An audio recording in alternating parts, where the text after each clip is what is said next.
भाषा। भाषा। हाँ सर, करिए, प्रश्न उत्तर करिए पहले। भाई साहब, एक तो 5 समवाय में नियति समझना है, नियति और स्वभाव नहीं समझ में आया है। बस बाकी प्रश्न उत्तर नहीं, बाकी तो ऐसे ही हम कल का रिवीजन कर रहे थे, किनको क्या क्या अच्छा लगा, क्या क्या पॉइंट्स ध्यान में है वो समझ रहे थे। ये आएगा, वैसे कर्म विज्ञान हमने ले लिया है तो इसमें ये पांचों बातें विस्तार से आएगी। फिर भी आज अगर पूछ लिया है तो बता दें। जी। नीति का मतलब होता है वैसा ही होना। अब वैसा ही क्यों हो रहा है? क्योंकि कर्म बंध वैसा हुआ। समझ में आया? नीति जी। कि कर्म बंध हमने वैसा ही किया है, वो नीति बंध है। तो देखना तो रहा है। जैसे अभी व्यवहार में देखते हैं, व्यवहार में क्या देखते हैं कि सर्दी का मौसम आएगा तो ठंड लगेगी। ये नीति है नहीं?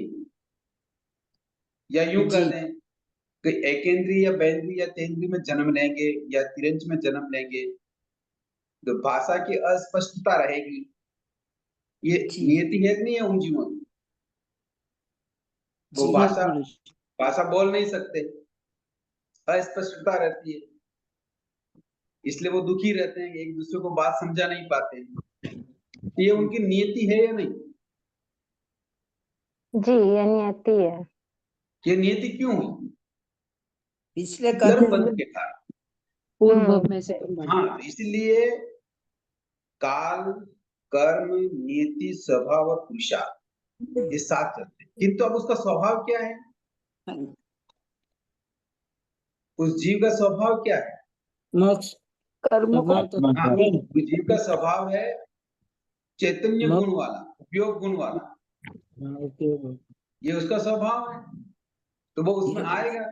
कर्म क्षय करेगा तो वो स्वभाव में भी आएगा।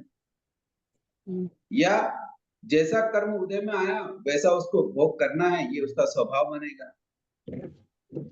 ये स्वभाव होता है। जी। और कर्मों को तोड़ने का पुरुषार्थ या कर्म बंध का पुरुषार्थ भी करेगा। इसलिए काल, कर्म, नीति, स्वभाव और पुरुषार्थ ये कर्म बंध में और कर्म तोड़ने में भी पांचों कारण एक साथ लगेंगे, पांचों कर्म एक साथ कार्य करेंगे। कुछ समझ में आया? जैसे कभी कभी व्याख्यान में एक लाइन सुनते हैं कि केवली भगवान ने जो ज्ञान में देखा वो होगा, उसको हम नियति से जोड़ सकते हैं क्या?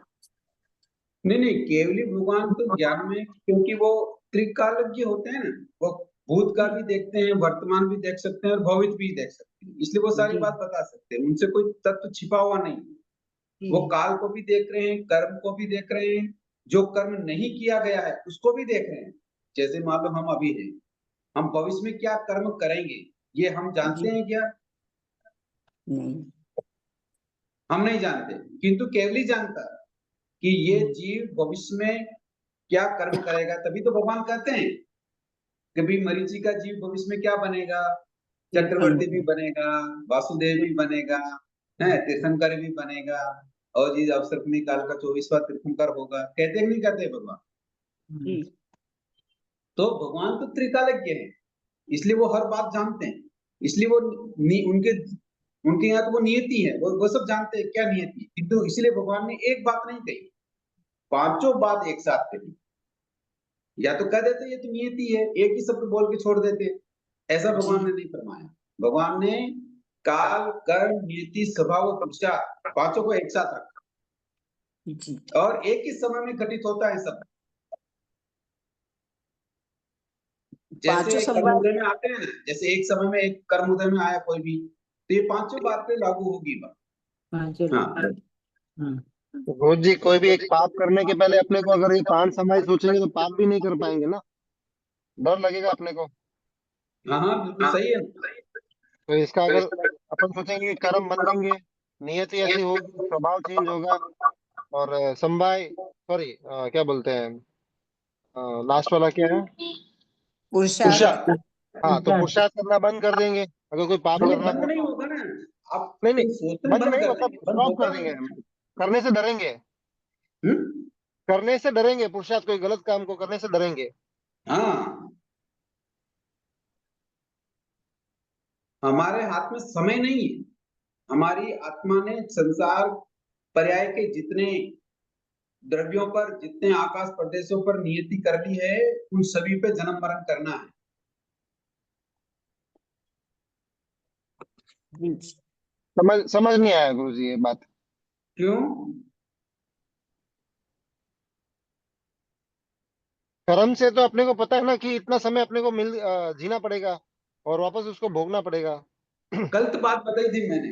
काल और कर्म और समय एक साथ नहीं हो सकता। कल बताया ना कि एक साधु ने क्या किया, भगवान गुरुदेव ने बता दिया 5 भोग करके मोक्ष जाओगे, जी। तो समय कितना लंबा निकला उसका। हाँ हाँ हाँ गुरु जी, हाँ। और एक जीव सन्यासी को बताया कि भाई तुम तो अनेक भोग करोगे, तुम्हारे भोग बड़े बाकी हैं। तो कितने समय में अनेक भोग कर लिए उसने, कम समय में। है ना। जी। इसलिए इसलिए समय समय महत्वपूर्ण है। कितना समय हमारा बचा है ये महत्वपूर्ण है, उसी के साथ सारी चीजें क्रियाएं चलती है। कर्म का भुगतान तो कम समय में भी अधिक किया जा सकता है और अधिक समय में भी कम किया जा सकता है। जी। नारकी में 33 सागर की स्थिति गुजारेंगे अगर कोई जा रहा है तो, और वहां है वो, किंतु कर्म उतने कर्म नहीं कटेंगे। जी। और साधक साधक जीवन में आयुष थोड़ी होती है, करोड़पुर की होती है, किंतु कर्म अनंत अनेक भवों के वो काट डालता है। जी। जैसा जैसा कहा गया कि 23 तीर्थंकरों के कर्म एक तरफ थे और महावीर स्वामी के कर्म एक तरफ थे और उन्होंने केवल 72 में सारे कर्म काट दिए। हाँ, तो कर्म काटने का तरीका अलग हो सकता है। जी, अब समझ में आ गया। अब आप प्लीज कंटिन्यू कीजिए। हाँ, गुरु जी कल ये भी सवाल था, मिश्र बोल तो गोल रहेगा तो उसमें मिथ्यात्व और सम्यक की आयुष्य बंद नहीं होता, तो कब आयुष्य बंद होगा? बोलना का मतलब ये होता है कि परिणाम अगर स्थिर नहीं है, मन के परिणाम अगर स्थिर नहीं है, वो कुछ समय के लिए संकित में चला जा रहा है, कुछ समय के लिए मिथ्यात्व में आ जा रहा है, तो इसको मिश्र कहते हैं। इसको बोलना मतलब जैसे बैल की तरह घूमना। तो ऐसे परिणामों का समय अंतर्मुहूर्त होता है, इससे अधिक नहीं होता। अच्छा अच्छा, मैं सोचा कि मेरा जीवन काल है, कभी कभी सम्यक बोल तो बहुत तत्व बहुत की अच्छी जानकारी रहती है और जीता भी हूँ, और कभी कभी मैं मिथ्यात्व में भी जीता हूँ, तो मैं सोचा कि इस विषय में नहीं होता रहेगा करके, ऐसे सोचा मैंने। नहीं नहीं, इसका काल माने अंतर्मुहूर्त है। अंतर्मुहूर्त के बाद उन बोलना परिणामों से वो जीव या तो संकित में जाएगा या मिथ्यात्व में जाएगा। उस समय वो कर्म आयुष का बंद करेगा। ठीक है गुरु जी। जय जिन सर, यहाँ पे बात कर रही तो ये आयुष अगर संकित में बंद होता है या मिथ्यात्व बंद होता है, अगर मिथ्यात्व बंद हो जाता है एक बार, तो जो शेष जो जीवन काल बचा है, उस शेष काल में कभी भी धर्म के प्रति श्रद्धा नहीं रहेगी, ऐसा ऐसा नहीं। अब जैसे श्रेणिक महाराज का, कृष्ण महाराज का अपने यहाँ वर्णन आता है आगम पृष्ठों पर, उन्होंने नारकी का बंद तो कर लिया, हाँ जी। किंतु पिछला जीवन तो इन्होंने शानदार निकाला ना। तीर्थंकर नाम कर्म का बंद कर लिया, किंतु आयुष का बंद हो गया है, तो वहां तो जाना ही पड़ेगा। तो जो उनका श्रेणी महाराज का जो आयुष बंधा वो मिथ्यात्व में हुआ ना? हाँ जी, मिथ्यात्व में हुआ ना, वो तो संकित पहले में हो नहीं। गया था। जब उन्होंने हिरनी का शिकार किया था, हाँ जी। और हिरनी का शिकार करके जब वो सभा में बैठे थे और कल की घटनाओं का वर्णन चल रहा था, सभासद उनकी हिरनी की उस शिकार की, उस आखेट की प्रशंसा कर रहे थे और कह रहे थे कि देखो एक ही तीर से दो का शिकार हो गया, क्योंकि हिरनी गर्भवती थी। प्रशंसा के पुल बांधे जा रहे थे, तो निकाचित कर्मों के बंद के साथ आयु का बंद हो गया। वो मिथ्या दशा में ही हुआ था, उस समय संकेत नहीं मिली थी रणिक महाराज। तो मतलब मिथ्यात्व में बंद हुआ, लेकिन बाद में वो उनका जीवन बाद में जो बचा जीवन वो मतलब धर्म के प्रति इतना श्रद्धा थी तब जाकर के तीर्थन करना। वो सब ठीक था, तो ज्यादा श्रद्धा थी। अपने राज्य में उन्होंने अहममारी की घोषणा कराई। अहममारी का मतलब पंचेंद्रिय वध का निषेध करवाया, घोषणा करवाई। इन सभी कारणों से उनको तीर्थंकर नाम कर्म का बंद हुआ। इससे ये लग रहा है कि मिथ्यात्व में अगर आयुष बंद होता है तो भी बाकी जो जीवन बचा उसमें धर्म के प्रति श्रद्धा बन सकती है। धर्म कभी भी किया जा सकता है, इसमें कोई बाधा नहीं। आयु का हमारे हाथ में नहीं, बंद गया है या अब बंधेगा ये भी हमारे हाथ में नहीं। धन्यवाद सर। अभी थोड़ा वो नियति वाले वर्ड को वापस मैं बोल रहा हूँ, ये इसका मतलब डेस्टिनी से मतलब है कि जो होना होगा वही होगा, या नेचर से मतलब है? आपने बताया जैसे कि सर्दी का मौसम है तो ठंड लगेगी, ये तो नेचर से रिलेटेड है। नेचर। ये सर्दी क्यों लग रही है? आपको तो नहीं लग रही है बॉम्बे में? जी, ठंड नहीं है हमको क्यों इसलिए लग रही है? हमें क्यों लग रही है? वहाँ सर्दी का हाँ, प्रभाव ये ज्यादा। हमारे कर्म का उदय है, इसलिए हमारे ये सर्दी में ठंडी सहन करने का नियति बना। ओके। नियति का मतलब ये नहीं है कि हमने कुछ किए नहीं है तो हमें फल मिलेगा, ऐसा नहीं। जी, हमने जैसा कर्म बीज बो दिया है वो उदय में आएगा, ये हमारी नीति बन गई। जैसे बराबर। सैनिक महाराज ने नीति बंद कर ली कि उन्होंने जी निकाचित कर्म आयुष नरक का बंद कर लिया, चाहे जी अब वो भगवान के परम भक्तों में थे। जी भगवान ने कारण भी बताया कि नरक नहीं जाएंगे, ये उपाय करेंगे तो नरक में नहीं जाएंगे, किंतु जी। नहीं कर पाए। ये उनकी नियति बन गई। राइट। क्यों बन गई? कि उन्होंने ऐसा कर्म का बीज बो दिया है। ये जो ठंडे मौसम का या ठंडे लोकेशन का इसका जो फर्क है, ये कर्मों के कारण है या ये लोकेशन के कारण? बिल्कुल कर्मों के कारण है। आप ठंडे प्लेस पे विराजमान है तो इसलिए ठंड लग रही है, आप दूसरी जगह आएंगे तो ठंड नहीं लगेगी। ऐसे कई व्यक्ति हैं जो राजस्थान से भी बॉम्बे में निवासरत हैं। जी क्यों? उनको उनको तो इधर ही रहना चाहिए था ठंडी की नीति के अनुभव ये के लिए। कर्मों की वजह से है। हाँ, उनके शीत कर्म का उदय नहीं है तो राइट। वो बॉम्बे में निवासरत हो गए। किंतु कोई नहीं जा सकते, बॉम्बे में कोई है ही नहीं उनके, जाएंगे कैसे? तो ये उनकी नियति हो गई। ओके। ओके, मतलब संसार में एक पत्ता भी हिल रहा है तो वो कर्म के कारण ही हिलेगा, राइट। अन्यथा हिलने अच्छा का बुरा कोई जो कारण भी है, नहीं। हाँ जी, अच्छा बुरा जो भी होना है, जो कुछ भी है फेवरेबल अनुकूल प्रतिकूल, वो कर्मों बिल्कुल के कारण है। इसी को बिल्कुल नियति कर्मों बोलते के कारण। हैं। जी हाँ। इसीलिए कर्म बंध से बचना चाहिए, राइट। जितना हो सके उतना कर्मों के बंध से बचना चाहिए। उसके ओके। परिणाम बड़े दुखदायी आते हैं। राइट। संसार में ये दुख परंपरा है, ये दुख परंपरा का मूल कारण कर्म बंध है।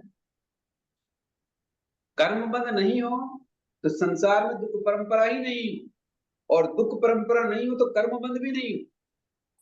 जी किंतु आज हमारे कर्म बंध हो रहे हैं, इसके पीछे कारण है दुख परंपरा, क्योंकि दुख को हम सहन नहीं कर पा रहे हैं और उस दुख के कारण नए कर्मों का बंध हो रहा है। तो पर कर्म बंध का, दुख परंपरा का मूल कारण हो गया कर्म बंध। पर कर्म भी अपन दो ग्रुप में डिवाइड करते हैं ना सर, पुण्य कर्म पाप कर्म। वो विषय अलग हो गया, यहाँ ये बात ही नहीं कर रहे हैं। अच्छा।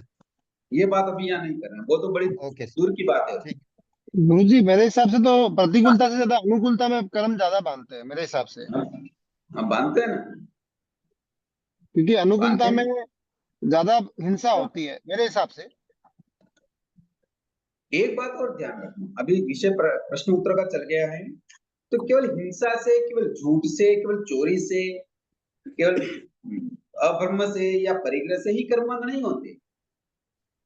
कर्म बंध होते उसकी आसक्ति से, कि उसमें कितना गहरापन है आपका।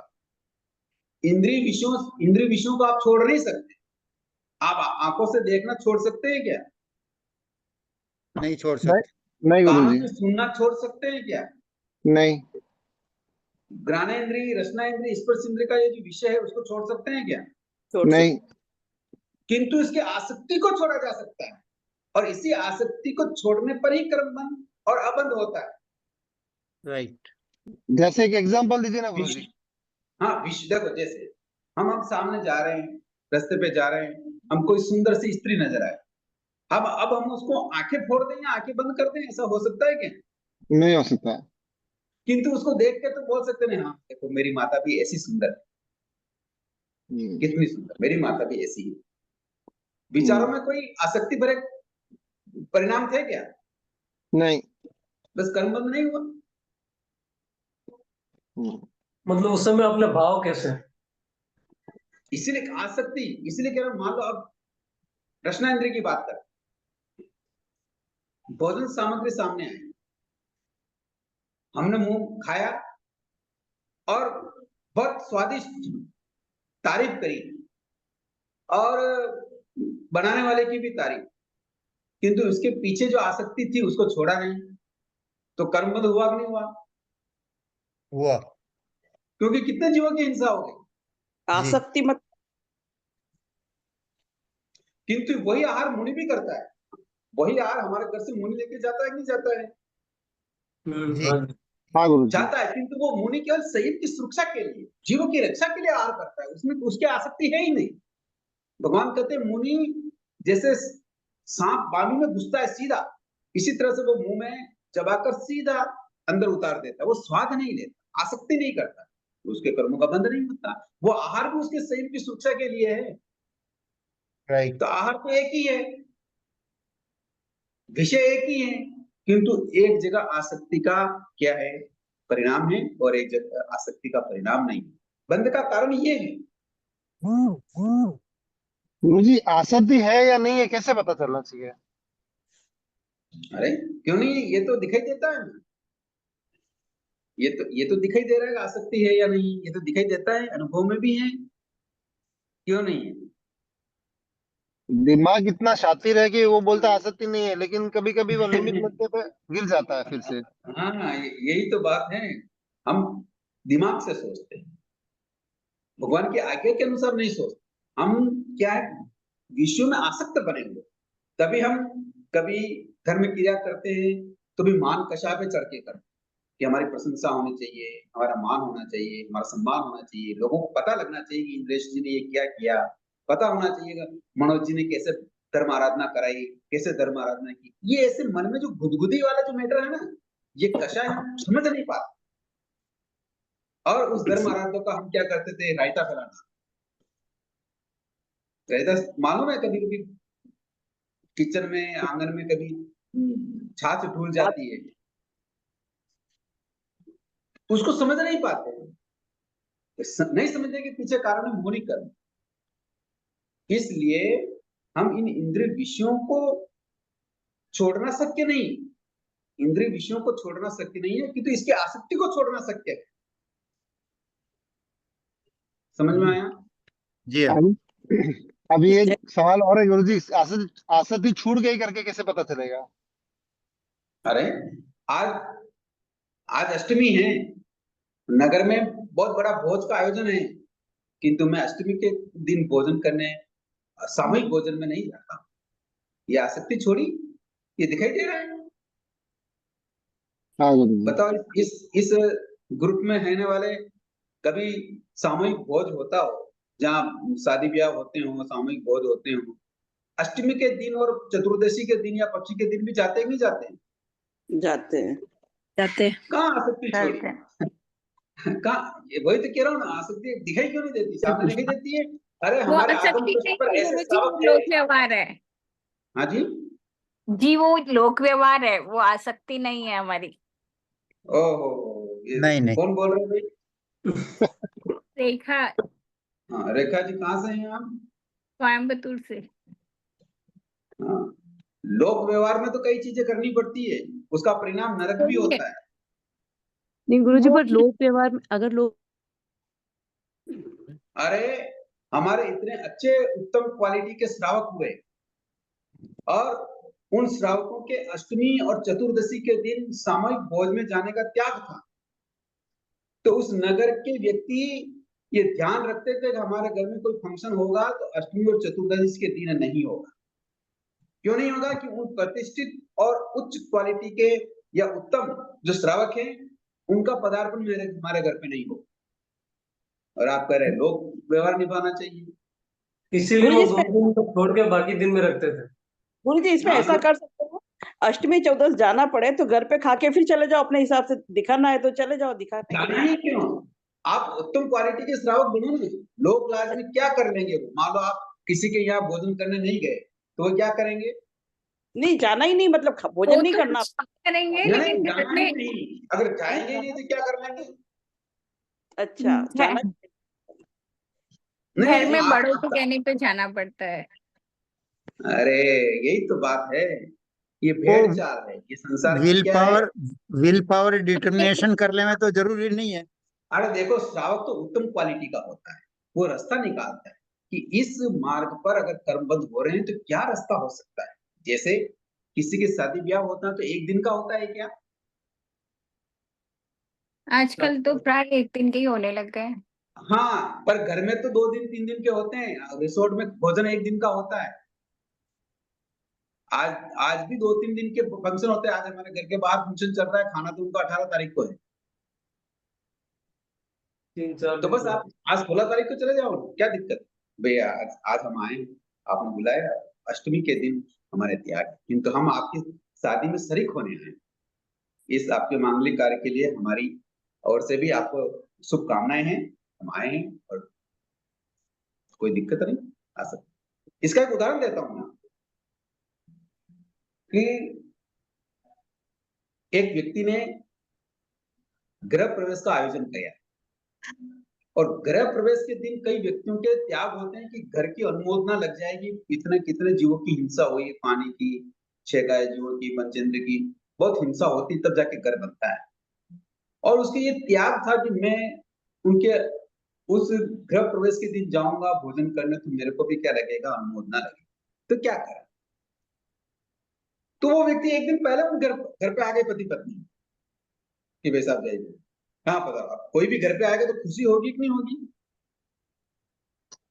जी हाँ। और उनके घर पे आराम से जो था वो भोजन करके गए कि भाई साहब कल तो हमारा नहीं आना हो पाएगा, थोड़ा हमारे इस तरीके से प्रत्याख्यान है, फिर कभी और अवसर होगा तो मैं आऊंगा, पर आज मैं आ गया आपकी खुशी में शरीक होने के लिए, हमारी शुभकामनाएं। ये रास्ता श्रावक ने निकाला कि नहीं निकाला? और वो परिवार वाले भी नाराज हुए क्या? और खुश और हुए। अच्छा श्रावक होगा तो वास्तव में उसके उन उन महानुभावों के प्रति मन में प्रफुल्लता होगी, प्रमोद भाव होंगे। देखो हमारे शासन के कैसे सितारे हैं, कि कितना रेस्पेक्ट भी अच्छा बढ़ेगा। इनके मन में त्याग के प्रति, वैराग्य के प्रति भावना है कि ये पाप कर्म का बंध नहीं करना चाह रहे हैं, इसलिए आज भी आ जाते। मतलब आदर सम्मान भाव बढ़ेगा। हाँ बढ़ेगा, क्योंकि हम कहें लोक व्यवहार से जाना चाहिए, तो लोक व्यवहार से नरक में चले गए लोग। वो थोड़ी साथ में आएंगे।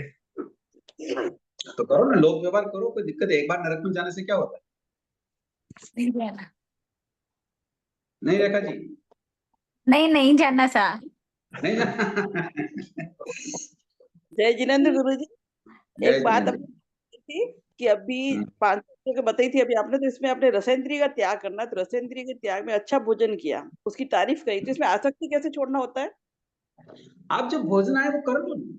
कई बार अपने द्रव्य की मर्यादाएं होती है कि जैसे मान लो 5 द्रव्य, 7 द्रव्य, 11 द्रव्य मर्यादाएं हैं। अब घर में थोड़ा ज्यादा द्रव्य भी हैं, सुबह से शाम तक और भी द्रव्य लग जाएंगे, 2 दिन अच्छी क्वालिटी की चीज हो, छोड़ दो। मतलब तारीफ भी नहीं करनी के ना, मतलब ये ना, तारीफ भी नहीं करनी तारीफ और नहीं कुछ करनी, तारीफ भी इस तरीके से करना कि आरंभजनक नहीं कि यार ऐसा कार्य तो आप ही मान लो, ऐसी मजबूरी फंस जाए कई बार और ऐसा कहना भी पड़ जाए, तो उसको भी शब्दों का अच्छा इस्तेमाल करके किया जा सकता है कि आपके अलावा ऐसा कार्य कौन कर सकता है इतना। जी गुरु जी। तारीफ भी नहीं होती है और कई बार शब्दों के उससे उनकी नाराजगी भी नहीं होती। गुरुजी सामूहिक खाने में बहुत दोष लगता है सामूहिक खाने के अंदर। और तो अपन जो मरगत का खाना होता है ना, कान का खाना, उसको क्यों लोग सौगंध लेते हैं? मुझे वो समझ में नहीं आई बात, क्या रीजन होगा? वो अलग तरीके का रीजन था। देखो ये पुराने रीजन है। क्या बात, एक हमारे यहाँ एक घटना घटी थी, वो मुझे याद है, और क्या परंपरा रही है ये तो मुझे अभी ये मालूम नहीं, पर वो घटना देखकर मुझे याद आया कि एक बार हमारा दूर के रिश्तेदार में कोई पहले बुजुर्ग गुजर गए। तो दाग करने के बाद उनका क्या नहीं किया था कि श्राद्ध क्या बोलते हैं, वो 12वें दिन करते हैं ना। मृत्यु भोज, मृत्यु हाँ, भोज। वो नहीं किया था। अब उनकी एक स्थिति नहीं मिलन। थी, नहीं किया। तो उसको करने के लिए वर्षों तक उस परिवार को कई लोग करते रह रहे। थारा भाई जी तो राखोड़ा में लौट रहा है, थारा भाई जी तो लापरा में लौट। इसका मतलब ये हुआ कि तुमने अभी तक उनकी तरफ से वो किया नहीं। जी। तो हर परिवार की परिस्थिति ऐसी नहीं हो, ये दुखद परिस्थिति, और दुखद परिस्थिति को हम आज प्रतिभोज के रूप में, मिठाइयों के रूप में, और उस उस प्रसंग को प्रफुल्लता के रूप में कैसे मना सकते हैं? और मान लो आजकल तो बड़ी विकट परिस्थिति हो गई मनोज भैया। आजकल जो उठावने होने लग गए ना, ये तो हाँ। ऐसे होने लग गए जैसे कोई अब उसको उसके लिए मेरे पास शब्द भी नहीं है। सही माइक बात। लग रहे हैं, चारों तरफ कुर्सियां हैं, उनका डेकोरेशन है, जो देवलोक गमन में उनकी बहुत बड़ी तस्वीर है, और स्लोगन लिखे हुए हैं, और उनके गुण गाए जा रहे हैं। मतलब इस तरीके से कोई शोक की कोई अभिव्यक्ति ही नहीं, और अभी शोक खाना सभा था, कर रहे हैं। अभी खाना था गुरुजी। ऐसा ताम झाम करने पर लाखों रुपए खर्च हो रहे हैं, और वो बेचारा समाज का मध्यम वर्गीय, निम्न वर्गीय वो परिवार कैसे इस बात को कर सकता है? एक तो पहले से ही दुखी है, उसका कोई अपना बिछुड़ गया, अकाल मृत्यु मर गया, और एक तरफ हम इस तरीके से फंक्शनों में उलझ रहे हैं, तो कैसे ये सही कहा जा सकता है? इसलिए उसका त्याग करना ज्यादा बेहतर है।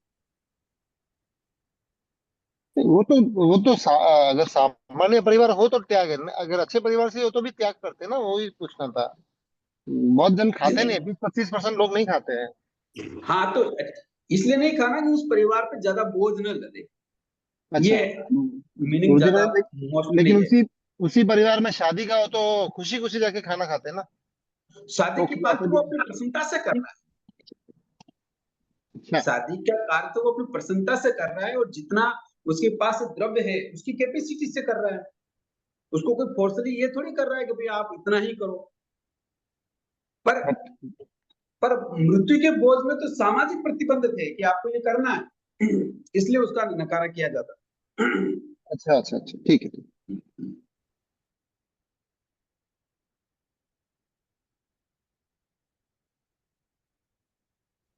हम्म। और भी हैं व्यक्ति बहुत सारे। आज तो प्रश्न करिए, आज थोड़ा समय ज्वाइंटिंग होने में भी थोड़ा टाइम लग गया, तो आज वो क्लास नहीं चल पाई, हमें व्यवस्थित जो चलनी चाहिए थी।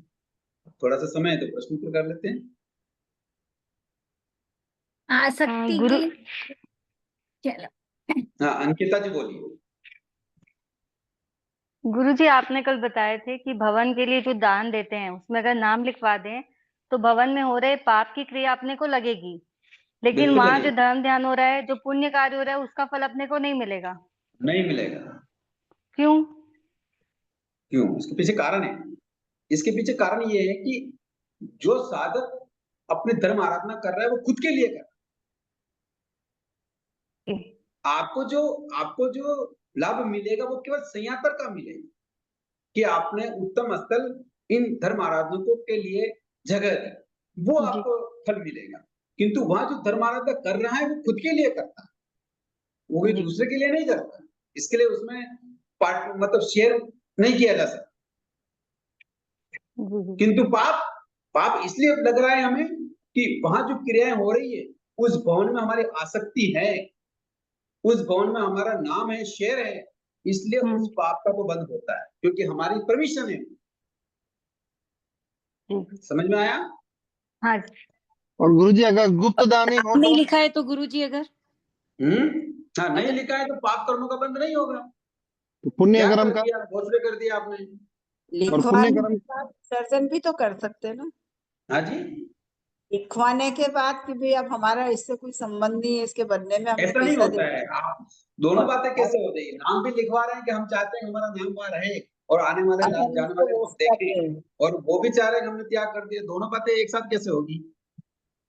गुरु जी पैसा दे दिया, गुप्त भी कर दिया, नाम भी नहीं लिखा है, तो निर्जरा तो होगी अगर धर्म कार्य होता है तो। संयंत्र की निद्रा होगी ना, धर्मस्थल दिया उसकी उसकी वो आपको पुण्यवानी बनेगी। इसका मतलब तो फिर ये हो गया कि हमको इस तरह के निर्माण कार्य में अपना पैसा देना ही नहीं चाहिए। देना चाहिए, किंतु आसक्ति नहीं रखनी चाहिए पैसों के प्रति। देना चाहिए, धर्म के कार्य के लिए पैसा आवश्यक है, देना भी चाहिए, आगम पृष्ठ बता रहे हैं, किंतु उसके प्रति आसक्ति, नाम नहीं होना चाहिए। भर और उधर से निकलते हुए ये नहीं होना चाहिए कि इस बॉन्ड में भी मैंने पैसा दिया है, ये बॉन्ड हमारा है, हमारे कारण अपन बना है। ऐसी दे तो आसक्ति अगर है तो हम कर्मबंध के भागी हैं, अन्यथा नहीं। जैसे अपन तो लिखवाना नहीं चाह रहे, पर उस संस्था का एक नियम है कि जिसने भी एक निश्चित राशि दी वो नाम लिखेंगे, और उन्हें नाम नहीं लिख तो उस दिया। संस्था को बता दो आप नाम लिखेंगे तो हम चंदा नहीं देंगे। हाँ, नेक्स्ट बार में ध्यान बस। रखेंगे, हम्म इस बात की ये जानकारी हमने मिली। क्या, आचार्य आचार्य ज्वाराचार्य ने, अब जवाहर कृतनावली पढ़ी है, उनके लिए तो पढ़िए। इतने कठोर शब्दों का प्रयोग किया है जो मैं नहीं बता सकता। कि मतलब वो इतना कह रहे वहां जो पाप कार्य कर रहे हैं उसमें से 5 क्रियाएं लग सकती है आपको। 5 क्रिया मतलब काय की, अधिकरणी की, प्रादेशिक की, प्राणाधिपाती की और प्रतिपाती की और प्राणाधिपाती की। अपन ने पढ़ा था ना। इतना तक गहन अगर आप जाते हैं तो इतनी क्रिया लग जाती है। वापस बताएंगे सर इसलिए 5 क्रियाएं। काय की, अधिकरणी की, प्रादेशिक की, परितापनी की और प्राणाधिपाती। इन सब के इसलिए जब दान देना, अरे मैं एक बात कह रहा हूं, आप दान देना है, पुण्यवानी बढ़ती है हमारी, तो हमारी कितनी पुण्यवानी बढ़नी चाहिए। किंतु एक नाम लिखा दिया तो पुण्यवानी तो सीमित कर दिया आपने, बस नाम तक सीमित हो गई। उसके आगे आपकी पुण्यवानी कहाँ? क्योंकि हम चाहते थे कि हम 1 लाख रुपए दे रहे हैं, हमारा नाम लिख दो, तो हो गया, क्लोज होगी मैटर। किंतु सुबह कुमार ने केवल खीर का दान देकर कितनी बड़ी पुण्यवानी बांध दी। वो दान अलग था, एक वो मीनिंग अलग है, किंतु बिना किसी निदान के, बिना किसी कामना के अगर दान दिया तो कितना लेवल बढ़ गया दान प्रतिफल के रूप में। और हम भी अगर ऐसा करते हैं, वो धर्म स्थानक के लिए हो, सामाजिक कार्यों के लिए हो, सामाजिक मानव सेवा के लिए हो, पशु सेवा के लिए हो, तो उसका प्रतिफल कितना रिटर्न आएगा और आनंद भी आता है, क्योंकि मान कषाय हमारी जीरो हो जाती है। किंतु जब जब भी हम नाम के पीछे चलते हैं, मान कषाय हावी रहती है। कई बार थोड़ा सा भी हमारा नाम चुक गए, नहीं लिया, नहीं बताया या सम्मान नहीं दिया, तो हमारा मन में क्या आता है? कषाय, क्रोध कषाय उत्पन्न हो जाता है। देखो हमने इतना किया, हमारा कुछ भी नाम भी नहीं लिया। ये क्यों हुआ? क्योंकि हमारे पदार्थों के प्रति, वस्तुओं के प्रति, पैसों के प्रति आसक्ति है। दे दिया तो भी आसक्ति रह गई, इसलिए ऐसा हो रहा है। और किंतु आसक्ति छोड़कर बिना नाम के दे दिया तो कोई बात नहीं, तो उसको अपन कभी गुप्त मन के में भी नाम, नहीं आएगा। उसको अपन गुप्त के नाम से दे सकते हैं ना, गुप्त में दिया। अरे हाँ हाँ, वही गुप्त ही होता है, वही तो कह रहा हूँ। अरे देखो, देने मात्र से काम नहीं बन रहा है। मैं और बात कह रहा हूँ, कई व्यक्ति गुप्त नाम से दे देते हैं, कई व्यक्ति गुप्त नाम से दे देते हैं, किंतु उसके आसक्ति नहीं छोड़ते। आते जाते जब कभी भी वो आते हैं बोलते हैं इस गांव में मैंने 5 लाख रुपए दिए थे। बात समझ लो, यहाँ आसक्ति का मैटर अलग जी है और विषय का मैटर अलग है। जी, बराबर समझ गए। आप बात को समझिए। गुरु जी आपके ऐसा मन में अगर उस वस्तु के प्रति गुदगुदी है, उस जी सम्मान के प्रति मन में थोड़ी सी भी कामना है और हम प्रसन्न होते हैं, तो ये कषाय का परिणाम है। गुरुजी, कर्म काटना और पुण्य बांधना, वो दोनों में क्या फर्क है? दोनों अलग अलग चीजें हैं। पुण्य काटना तो निद्रा का भेद है, और पुण्य नहीं मतलब अपन बढ़ाना, कर्म काटते हैं, अपन जो पुण्य बांधते हैं उससे कर्म नहीं करते अपने। नहीं, वो अलग विषय हो गया। पुण्य बांधना अलग होता है, कर्म काटना अलग होता है। ये बात ठीक है कि कर्मों की निद्रा करेंगे तो पुण्यवानी की अधिक डिपॉजिट हो जाएगा, पुण्यवानी अधिक डिपॉजिट हो जाएगी। जैसे एक एग्जांपल है, तो जैसे मान लो आपके पास पुण्यवानी के रूप में 1 लाख रुपए है है ना, और पाप के रूप में हाँ 1 करोड़ रुपए। हाँ कितने हैं?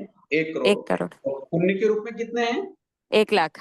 1 लाख रुपए। अब आपने कर्म की निर्जा करते करते करते करते करते कर्म को 50,000 रुपए लिया, हाँ और पुण्य कितने थे? 1 करोड़। और 1 लाख, पर उसको खर्च नहीं किया, तो अब हाँ पुण्य का बैलेंस बढ़ा कि नहीं बढ़ा? हाँ हाँ हाँ समझ में आ गया? अब ऐसा करते हैं, हम क्या करते हैं, तो पुण्यवानी भी बढ़ाते हैं। 1 लाख की पुण्यवानी बढ़ा के 5 लाख की कर दी, 10 लाख की कर दी, और इधर पाप कर्म भी बढ़ाते हैं, तो 1 करोड़ के कर्म 10 करोड़ हो गए, 100 करोड़ हो गए। अब क्या फर्क है? क्या बराबर। फर्क है? कुछ फर्क नहीं पड़ा, हम्म चाहे पुण्यवानी बढ़ा दी, कर्म बराबर। अधिक कर दिया ना, तो पाप का स्टॉक अधिक बढ़ा दिया, कर्म का स्टॉक, पुण्य का स्टॉक भी बढ़ाया, किंतु लेवल तो आया ही नहीं। और पर बराबर है। हम गुदगुदी में हो जाते हैं, प्रसन्नता हो जाते हैं, प्रफुल्लित हो जाते हैं, हाँ देखो हमने कितना कार्य किया, और हमने कितना ऐसा किया, हमने कितना भला किया, हमने ये किया, हमने वो किया, किंतु उसके एवज में पाप कर्म कितना किया। बराबर। समझे? हाँ हाँ समझ गए गुरुजी, धन्यवाद। गुरुजी, कोई राशि देनी पड़ती है, मुझे मेरे भावना है कि गुप्त देना है, लेकिन परिवार में बड़े जन बोलते नहीं नाम लिखाना है, लेकिन उसमें क्या करना चाहिए? बड़ों का लिखा दो, आपका छोड़ दो। ठीक ठीक। तो गुरुजी जिस जय ये जिस जिनेंद्र। अच्छा है। जिस अब बड़े देखो, का अब लिखाया हमने नाम, परिवार के ऊपर आपका जोर नहीं चल सकता, क्योंकि आप संयुक्त परिवार में, किंतु आपके ऊपर तो जोर चल सकता है ना। ठीक है तो गुरुजी। गुरुजी स्वयं का अब नाम उन ना लिखा परिवार के, वालों की कामना है कि भाई मेरा नाम आना चाहिए, तो नाम लिखा दो।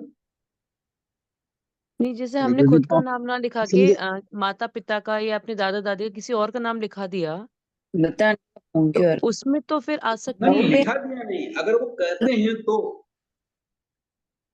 अच्छा, और दादा अगर दादी है ही नहीं और उनके नाम से भी दे रहे हैं, किंतु पता तो है ना ये दिया किसने। हाँ, यही बात हम भी पूछा। जाएंगे, देखो हमारे हमारे पिताजी का नाम लिखा है और दादा का नाम लिखा, हमने दिए थे ये 5 लाख। देखो गलिए नहीं निकालना, बात स्पष्ट है ये। नहीं जैसे अब कुल मरण के समय वो लिख कर गए कि पूरे भवन अरे को कौन कौन कौन बोल रहे हैं ये? पूर्णिमा। पूर्णिमा जी, मैं हाँ आपसे ये कह रहा हूँ कि दान देना भी है, और नाम के पीछे क्यों भगना? छोड़ हम्म। दो ना, इतना इतना लाखों रुपए करोड़ों रुपए आप छोड़ सकते हैं, एक नाम नहीं छोड़ सकते? नाम छोड़ दिया। हम्म? क्यों एक वहां क्यों क्वेश्चन। अटक जाते हैं, ये समझ ही नहीं पा रहा हूं अभी तक। इसीलिए भगवान कहते हैं कि दान देना तो सरल है, समर की साधना करना बहुत कठिन है, और समर की साधना से ही व्यक्ति कर्मों की निर्जा करके मोक्ष जाता है, दान देकर नहीं। दान से तो पुण्य मिलता है, तो पुण्य को तो हाँ, पुण्य छोड़ना मिल है। जाएगा, पुण्य मिलेगा, और पुण्य जरूर नहीं, वो पुण्य पापानुबंधी पुण्य भी कर सकता है, और अच्छे कुल में जन्म हुआ तो पुण्यानुबंधी पुण्य भी कर सकता है, उसके पुण्य सारे को रास्ते खुले हैं। किंतु समर और निर्जय की साधना करते हुए जो पुण्य बांधेगा, जी वो पुण्यानुबंधी पुण्य ही बांधेगा, वो पुण्यानुबंधी पाप नहीं बांध सकता।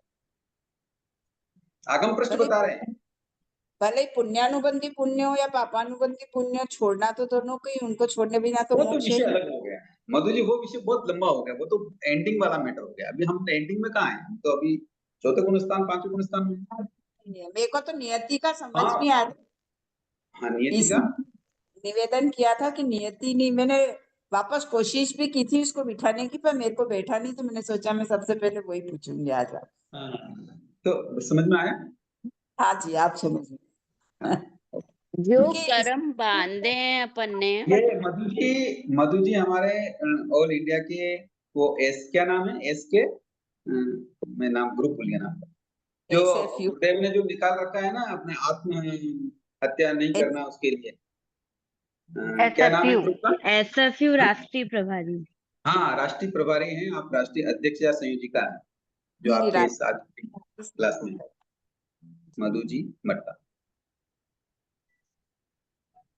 जो कर्म अपन ने बांधे हैं वो भोगने ही पड़ते हैं, तो उसको अपन कम कर सकते हैं जो कर्म हाँ, कर सकते आएंगे। हैं, कर सकते हैं, तो उसमें कोई दिक्कत नहीं। वो कैसे करेंगे? अच्छी भावना से।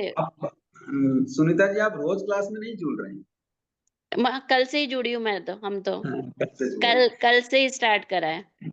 मैंने बताया था कई बार बता दिया है कि एक कर्म 4 तरीके से बंद होता है, स्पर्श, बद्ध, नितत और निकाचित। अगर स्पर्श होता है तो उसकी निर्जरा आसान हो जाती है, केवल मिच्छामि दुक्कडम बोलते हैं तब भी कई बार उसकी निर्जरा हो जाती है। अच्छा। और वही कर्म अगर बद्ध हो जाता है तो उसके लिए फिर नौकासी, पौर्सी, उपवास, बेला, एकासन, आंबिल वगैरह करने पड़ते हैं और धर्म आराधना भी करनी पड़ती है, तो उसकी भी निद्रा हो जाती है। अच्छा। कई बार वही कर्म निदक में चला जाता है तो उसके लिए कठोर साधना करनी पड़ती है, काया क्लेश करने पड़ते हैं, प्रतिशलिनता, प्रायश्चित, स्वाध्याय, यहाँ तक कि मुनि जीवन धारण करना पड़ता है और कठोर मास कमन के तप आराधन करने पड़ते हैं। तब जाके नितत कर्म क्या होते हैं, निर्जरित होते हैं। कई बार कर्म निकाचित बंध जाते हैं तो उनकी तो कोई निद्रा नहीं होती, वो तो जैसा किया है वैसा ही उदय में आए और भोगना भी पड़ता है।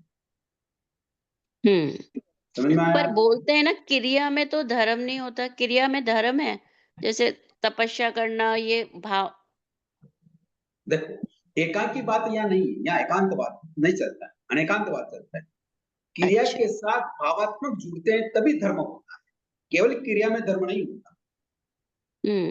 और धर्म भी क्रिया करेंगे तो होगा, वो भी भावों के साथ, तो भी तभी धर्म होगा, अन्यथा धर्म नहीं होगा।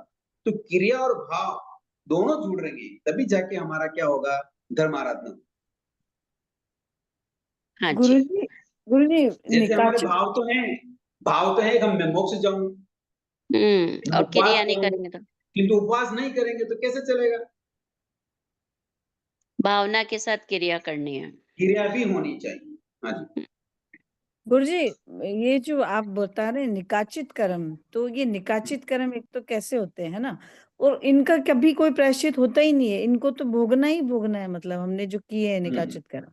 तो निकाचित कर्म किस तरह के हैं? जैसे उदाहरण एक कुछ ऐसा कि ये एकदम निकाचित कर्म उदाहरण हो, जैसे भगवान महावीर के कानों में कीलट होके वो भगवान ने उन्होंने भी क्या कृष्ण किया, गच्छुक माल के के सिर भाव पे में भी सैया तो पालक के यहाँ क्या डाला था, उबलता हुआ शीशा डाला था। हाँ डाला था। वो वासुदेव थे, भजन सुन रहे थे, गीत सुन रहे थे और सैया पालक को कहा भाई अब मुझे नींद आ जाए तो बंद कर देना ये सब काम भी। किंतु भजनों में इतना रस था, गीतों में इतना रस था कि कृष्ण में पृष्ठ वासुदेव सो गए, किंतु सैया पालक ने वो भजन बंद नहीं किए। जब उनकी नींद खुली तो देखा अभी तक तो चल रहा है, वो क्रोधित हो गए और क्रोधित होकर सैया पालक को सजा दी। क्या सजा दी कि कानों में उबलता हुआ शीशा डलवा कि तुमको बहुत गीत बहुत पसंद है ना, मेरी आज्ञा का उल्लंघन किया तो इस सजा ये मिले। तो उसका उनको निकाचित कर्मों का बंध होता है। समझ में आई बात? हाँ गुरुजी, पर वो अज्ञानता में हुआ या उन्होंने जानबूझ के, मतलब समझते हुए भी उन्होंने वो किया देखो, निकाचित? कर्म बंद का जो मैटर है वो ज्ञानी भी करता है और अज्ञानी भी करता है। अज्ञानी पाप कर्म ज्यादा बंद करता है। ईर्ष्या में भी करते हैं, जैसे गच्छुक माल का आता है, उनके पूर्व भाव में दो मतलब वो थी सोत थी, जैसे उसके पूरा बांध दिया था बच्चे के सिर में, तो वो ये सब निकाचित अज्ञान कर्म, रेखा जी बात समझ में आई? वो हाँ ईर्ष्या गुरुजी, भाव आई से हुआ था। मुझे। हाँ मुझे तो मतलब ये तो समझ में आ रहा है, मतलब मैं ये कंफ्यूजन थी कि ये अज्ञानता से निकाचित कर्म बंद होता है, ये ज्ञानी भी कर देता है निकाचित कर्म जानबूझ ज्ञानी के के। निकाचित कर्म बंद बहुत कम होते हैं, हो भी सकते हैं, ऐसी कोई बाधा नहीं है। वो निकाचित कैसे होते हैं मैं बताता हूँ। देखो मैंने कई बार बताया है, आप लोग क्लास में ध्यान से सुनते नहीं होंगे या नहीं, ध्यान क्लास में नहीं। देखो कई बार छोटे से कर्म होते हैं कि हमने छोटे से कर्म बंद कर लिए, वो स्पर्श वाले। किंतु किसी व्यक्ति का आमना सामना हुआ, जब एक बार थोड़ा सा मनमुटाव हुआ, स्पर्श बंद हो गया, किंतु फिर आमना सामना हुआ, फिर देखा ऐसा कोई बदमाश आदमी है रोज मेरे से मिलता है, तो वही स्पर्श कर्म बद्ध में आ गए। कहाँ आ गए? क्योंकि और उसी के साथ क्या हो गए, कर्मों का बंध हो गया, तो स्पर्श वाले कर्म बद्ध में आ गए। फिर थोड़े समय बाद फिर आमना सामना हुआ और फिर तू मैं हो गई, लड़ी झगड़े हो गए।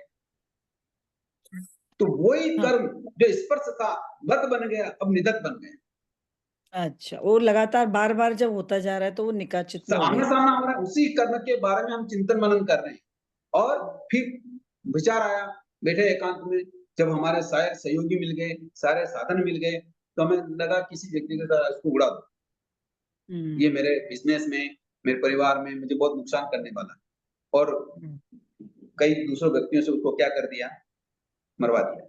वही कर्म जो स्पर्श था, चाहता तो रुक सकता था, मन को संभाल सकता था, किंतु बद में आया, बद से निदत में आया और निदत से निकाचित। जैसे सैनिक महाराज शिकार किया, तो हो सकता है उस समय बद हुआ हो या निदत कर्म बंद हुआ हो, किंतु सभा में आकर उसकी प्रशंसा की सभासदों के सामने कि एक तीर से हमने कितने शिकार किया, 2 प्राणियों के शिकार कर दिया, और उस हिंसा की इतनी प्रशंसा की तो वही कर्म निकाचित में बदल, नरक में जाना पड़ गया। तो जबकि वो तो परिणामों पे जानकर डिपेंड करता है कि आप कर्मों को कैसे आगे पीछे कर रहे हैं। ऐसे निदत कर्म बंधे हुए हैं तो बद में भी आ सकते हैं, बद से स्पर्श में भी आ सकते हैं, उसके भी संक्रमण वगैरह बहुत सारी चीजें आएगी। अब कर्म विज्ञान का मैटर चल रहा है तो वो सब गुरु जी एक सवाल है, कोई एक प्रतिकूलता होती है और उसमें कोई गुरु कृपा से, पुनवानी से, समझदारी से बाहर निकल जाते हैं, ठीक है, तो उसको बार बार पुनः पुनः याद करते रहते हैं और बोल वचन जैसे बोलते रहते हैं, तो उसमें भी कर्म बंद होता है? बिल्कुल होगा। वो निकाचित तक जा सकता है? निकाचित तक जाने में तो बड़ा टाइम लगता है, उसके लिए तो बहुत बड़े अर्थ ध्यान से रोत्र ध्यान में भी उस उपकरणों को इकट्ठा करना, प्राणों के बद्ध तक मैटर जाना, तब जाके वो निकाचित कर्म बनता है। वो तो बड़ा लंबा प्रोसेस है। अगर आप वहां तक जा रहे हैं तो हो सकता है। जैसे एग्जांपल समझा नहीं गुरु जी, ये बात लास्ट वाली एग्जाम्पल बात का मतलब जैसे मान लो घर में कोई व्यक्ति है, अब घर में व्यक्ति कोई यूं समझ लो कि हमारा भाई है और बिजनेस में अब हमारा नहीं बन रही, तो शुरू दिनों में तो क्या होता है, या हमारी कोई सा भी एग्जाम्पल लेते हैं, चाहे सामाजिक व्यक्ति हैं, आपस में रोज बैठते हैं, या घर का भाई है, रोज उस बिजनेस में नुकसान हो रहा है, रोज समझा रहे, रोज कर रहे हैं, रोज परिणामों में ऊपर नीचे आ रही है, तो वो स्पर्श बंद हो जाए, ये ऐसा समझ लेना चाहिए। क्योंकि रोज साथ में बैठ के वापस खाना भी खा रहे हैं, रोज बोल रहे हैं, बातचीत कर रहे हैं। समझ में आया मनोज भैया? हाँ गुरु जी। किंतु थोड़ा समय निकला, फिर वापस वही भाई है, किंतु अब मन मुटाव बढ़ गया, खाने का टाइम चेंज कर दिया, एक थाली में नहीं खाते, वो कभी आ रहा है, वो कभी खा रहा है, मैं कभी आ रहा हूँ, मैं कभी खा रहा हूँ, मन मुटाव चल रहा है, और मन में संकल्प विकल्प, एक दूसरे की बुराई वगैरह तो चल ही रही है, तो वही कर्म आगे बढ़ा, बद में आया। इसी प्रकार से एक दूसरे को देखा नहीं, अब घर अलग करो, हम नहीं रहना एक ही घर में, वो उसके घर अलग, हमारे घर अलग, बिजनेस है, तो ये निद्दत में बदल गया। कई बार ऐसा भी हो जाता है नहीं, अब ये नहीं समझ रहा है, ये बात बहुत नुकसान तक दायक जा रही है, फंसा दो इसको, केस कर दिया, जेल हो गई, फांसी हो गई, निकाचित बन गया। समझ में आया मैटर? हाँ गुरु जी। तो ऐसे चिंतना से भी मैटर खत्म हो जाते हैं और अशुभ चिंतना से मैटर बढ़ जाते हैं। ये स्पर्श बद नितत निकाचित कर्म, जो सुनीता जी ने पूछा कि हम कर्मों को बदल भी सकते हैं। गुरु जी अगर संवेदना आती है किसी को दुख देख के अपने को, लेकिन कुछ कर नहीं पाते अपन, लेकिन पुनः पुनः अपने को लगता है भाई कुछ कर सकते हैं और करते नहीं है, तो वो क्या है? ये तो अपनी क्षमता के ऊपर डिपेंड करता है कि हम कर पाते नहीं कर पाते हैं। हमारी कितनी क्षमता है उसके ऊपर डिपेंड करें, किसका भला करना नहीं करना, ये तो अलग बात है।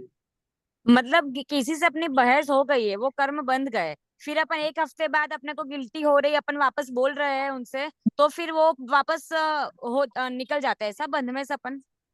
वो निर्जित भी हो सकते हैं, क्षमा याचना कर ली, बोल लिया, माफी मांग ली, आपका मेल सब निकल गया मन का, तो वो कम निर्जित भी हो सकते हैं, उसमें कोई बाधा नहीं। अच्छा, धन्यवाद। उसके लिए तब जब करने की भी जरूरत नहीं। गुरु जी क्रिया वापस बोलिएगा, क्रिया कौन कौन सी 5 क्रिया? नहीं, तो 25 क्रिया है, वो भी आएगा, अभी आश्रित के द्वार चलेंगे इस कर्म विज्ञान में, वो भी आएंगे। 5 क्रिया है, काय की, अधिकरणी की, प्रादेशिकी, परितापनी की और प्राणतिपाती की। चौथी क्या बोले गुरु जी वापस एक थोड़ा सा? अच्छा लिख दिया, ठीक है, सॉरी, ठीक है, आगे लिखा हुआ आगे। गुरु जी निकाचित कर्म बंद होने के बाद में ये निकलते ही नहीं है बिल्कुल ही। देखो नहीं निकलते हैं, ये देखो विषय आगे हम चलाएंगे, इसको विस्तार से चलेंगे, आप क्लासों में जुड़े रहिए। अभी कर्म विज्ञान शुरू हुआ है, आज थोड़ा सा ये अपना ये ऑनलाइन जुड़े नहीं, इसलिए थोड़ा लेट हो गए, इसलिए प्रश्न उत्तर का चला दिया, तो बाकी हम चलाएंगे। गुरुजी ये 4 प्रकार के कर्म बंध की श्रेणियां हैं क्या? नहीं, प्रकार है, कर्म बंध ऐसे होते हैं 4 प्रकार के। यूं और भी प्रकार आएंगे, प्रकृति बंध, स्थिति बंध, अनुभाग बंध, प्रदेश बंध, वो अलग विषय है। पढ़ाएंगे उसके लिए हमें कुछ पढ़ के आना चाहिए क्या? नहीं, आप नहीं मतलब इतना विषय कहाँ देखेंगे, आप पढ़ नहीं पाएंगे। ये तो कर्म ग्रंथ है, उसमें है सारे विषय, पर वो डिटेल नहीं है वहाँ। तो देखिए ना, बेसिक जैसे सब था ना, तो अब आज अच्छा लग रहा है। कल वो नियति और स्वभाव नहीं समझ में आता तो वो उधर कंफ्यूजन होने लगा। इसलिए हमारे यहाँ गुरु भगवंत कहते हैं कि हमें जो ज्ञान है ना, किसी न किसी के नेश्रय में ही सीखना चाहिए, चाहे वो माँ सत्या जी हो, चाहे वो मुनिराज हो, चाहे वो अच्छे श्रावक हो, ताकि उसका मीनिंग जल्दी से समझ में आए। जी गुरुजी मैं तो एक केवल बात पूछनी थी कि हम थोड़ा पढ़ के आए तो हम ज्यादा अच्छा हो, इसलिए पूछ। हाँ, नहीं, पर वो कर्म ग्रंथ पुस्तक पढ़ भी लेंगे ना, तो उसमें ज्यादा डिटेल नहीं है। जी अब यहाँ तो क्या बात पे बात निकल जाती है, तो कोई बात कहाँ लिखी हुई है तो भी आपको बता रहे हैं, कोई बात दूसरी जगह मैंने आज आचरण की भी बात बताई, भगवती की बात बताई, उत्तराखंड की भी बात बताई। जी तो ये दोनों तीनों चारों विषय अलग अलग जगह से बताए, तो वही कर्म ग्रंथ के संबंधी बता रहे हैं सभी जगह, परंतु विषय अलग अलग है सभी जगह। कंटेक्स्ट आ गया, मिक्स आ गया है। एक बात पूछनी थी गुरुजी। को तो इसलिए आप जैसे समझा पाए, हम तो आपके एक सेल्फ रेस्पेक्ट और क्या बोलते हैं अपना अहंकार, ऐसा अंग्रेजी का क्या वर्ड बोला आपने? स्वाभिमान, जैसे सेल्फ रेस्पेक्ट, आत्मसम्मान। आत्मसम्मान, आत्मसम्मान, और एक उससे अहंकार। नेक्स्ट स्टेप अहंकार। उसमें देखो, जैसे अहंकार का छोटा रूप है आत्मसम्मान। जी, साधु को आत्मसम्मान भी नहीं रखना चाहिए। आगमकार इतना कह रहे हैं कि आगम साधुओं के लिए बात कर रहा हूँ कि अगर कोई साधु को बुला रहा है कि पधारो पधारो महाराज साहब मेरे घर पे पधारो, और घर पे लाने के बाद भी द्वेष बस वो कहते दूर चला निकल बाहर निकल चल, तो भी उस साधु को मन में विचार नहीं लाना चाहिए। उसको ये नहीं सोचना चाहिए कि मैं साधु हूँ, भगवान का वेश धारण किया हूँ, मेरे को ऐसे बात करता है, मैं इस घर पे घुस नहीं जाऊंगा, ऐसे मन में नहीं लाना। और दूसरे दिन उसी कॉलोनी में गए, नगर रोड पे निकले और उसी श्राप में बुलाया माता पता, तो वापस उस साधु को उस घर में पहुंच जाना चाहिए। राइट, वहां कोई आत्मसम्मान जैसी बात नहीं है, ये तो हो गया ऊंचा लेवल। जी समझ में आया? किंतु मैंने श्रावक लेवल के पे पूछ रहा हूँ मैं। हाँ, श्रावक लेवल पे आत्मसम्मान रहना चाहिए। क्यों कि अगर कोई आत्मसम्मान नहीं करेंगे या आत्मसम्मान नहीं मानेंगे, तो मान लो कभी कोई चोर घर में घुस गए, चोरी कर ली, हाँ, तो हम कुछ नहीं करेंगे। या हमारी बहन बेटियां हैं, उनके साथ अगर कोई दुर्व्यवहार करे, तो हम क्या आत्मसम्मान छोड़ के या कषाय छोड़ के थोड़ी बैठ जाएंगे। हाँ, वो एस्पेक्ट आत्मरक्षा वाला हो गया, इसलिए स्वाभिमान फिर भी ये कषाय का ही नमूना है, ये आत्म स्वाभिमान या अहंकार का ही नमूना है, किंतु श्रावक इसको नहीं छोड़ सकते। राइट, ये अभी ये जो इंटर रिलेशनशिप क्या बोलते हैं, परिवार में, फ्रेंड्स में, सहकर्मियों में इस तरह की बात आती है कि बड़े ने छोटे को कुछ कह दिया, छोटे ने बड़े को कुछ कह दिया, उसमें आत्मसम्मान कहीं ठेस पहुंचता है। वो लेवल नहीं, देखो उसका लेवल भी अलग है। मान लो देखो, अच्छे वो ऊंची साधना कर रहा है, श्रावक भी अच्छी साधना करता है जी। कई श्रावक भी ऐसे होते हैं जो साधुओं से श्रेष्ठ होते हैं जी, और कई श्रावकों से साधु श्रेष्ठ होते हैं, ये आगम पृष्ठ बताते हैं जी। तो अगर श्रावक की साधना भी ऊंची है, तो इन छोटे मोटे मान सम्मान पर ध्यान नहीं देना चाहिए। इससे कषाय वृद्धि हो तो ध्यान नहीं देना चाहिए। मैंने अभी जो एग्जांपल दिया ये बड़ी दूसरी चीज है कि बहू बेटियों पर चोरी पर या डाका डाल दे, कोई और नुकसान हो जाए, तो फिर उस पर स्वाभिमान का कोई मतलब नहीं रहता। किंतु घर में मान लो कभी कोई सासू ने बहू को कह दिया या पिता ने बेटे को कह दिया और उसमें भी हम स्वाभिमान मान लें कि मेरे को कैसे कह दिया, तो ये तो अहंकार है, जी। ये स्वाभिमान नहीं है, क्योंकि वो आपके हित के लिए बात कर रहे हैं।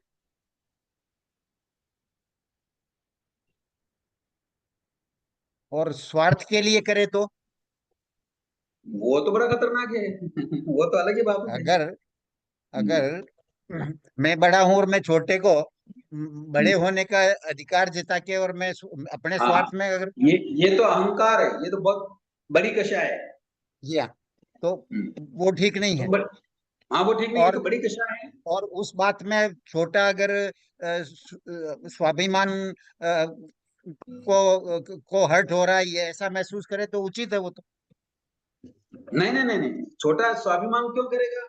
छोटे को तो ये सोचना चाहिए कि बड़ों की कृपा हुई, मुझे ऐसी बात समझाई गई। अगर वो यूं हर्ट करता है कि मेरा स्वाभिमान है, क्या मेरा कोई व्यक्तित्व नहीं है, क्या मैं भी पढ़ा लिखा हूँ, मैं भी कमाता हूँ, ये उसका अहंकार है, स्वाभिमान नहीं है। अगर बड़ा स्वार्थ में कोई गलत बात करता है तो हाँ, स्वार्थ में करता है तो फिर वो उसको बताना चाहिए, छोटे को समझाना चाहिए, भाई साहब आप ऐसी बात कर रहे हैं, ये सही नहीं है, बात ऐसी हुई थी, ऐसी है, ऐसी नहीं है, ऐसी है, बात क्लियर होनी चाहिए। और नहीं हो रहा है तो फिर तो रास्ते हैं या तो अलग अलग होने के, या जो भी है, बहुत सारे रास्ते हैं, ये तो संसार ऐसे ही चलता है डॉक्टर साहब। पर उसमें फिर क्या बोलते हैं, कसाई तो बढ़ते हैं अपने। बिल्कुल अगर बढ़ते हैं, सेटल नहीं करते हैं या तो क्षमा याचना करें तो ही बिल्कुल कषाय सेटल बढ़ते हो हैं, गए, माफी मांगे तभी सेटल हो गए, बिल्कुल।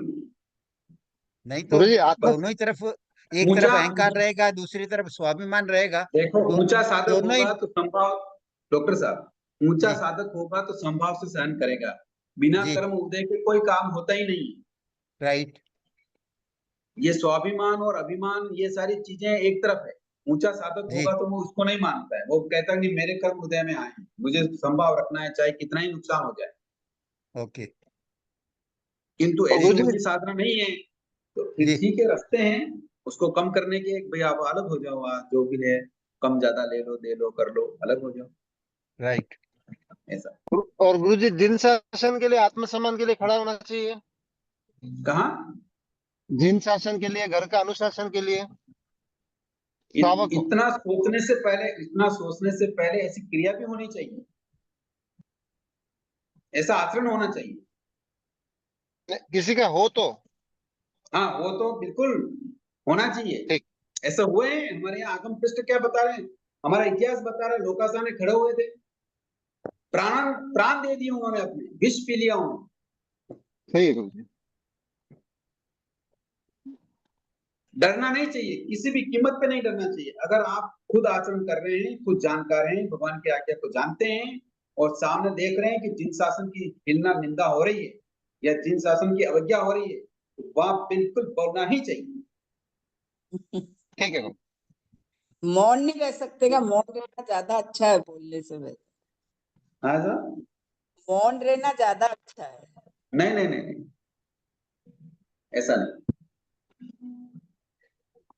गुरु जी बोले ना, 10 आगम पृष्ठ बता रहे हैं, भगवान गणेंद्र गौतम आनंद श्रवणोपासक के घर पधारे थे, उनकी साता पूछने के लिए, वो पोषद व्रत में है, संसारा ले रखा है, और नजदीक पधारे, वंदन नमस्कार हुआ। आनंद श्रवणोपासक ने पूछा कि भगवान, क्या श्रावक को भी अग्नि ज्ञान हो सकता है? तो गौतम ने कहा, हाँ हो सकता है, बाधा नहीं।